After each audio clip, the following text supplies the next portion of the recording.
ruwa da kuke gani shi ake amfani da shi wajen noman rani a mafi yawancin gonakin da suke gayawa, ɗan kunkuru da sauran gurare waɗanda ake noma abincin da muke ci irin su vegetables, wato kayan lambu.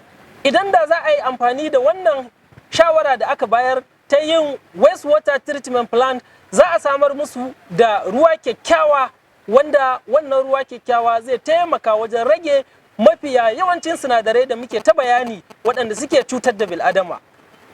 Hasali kuma, hakanan kuma, wannan ruwa ana iya sake amfani da shi a tace shi ya zama clean water, wanda za a ba masana'antu waɗanda suke buƙatar ruwa mai yawa. Saboda haka an rage wa gwamnati yawan ruwan da take samarwa wajen bawa al'umma. Wannan ruwa da za a yi amfani da shi, za kuma a sake iya amfani da shi wajen bawa shuke-shuke da fulawoyi wanda ake ƙawata gari da su.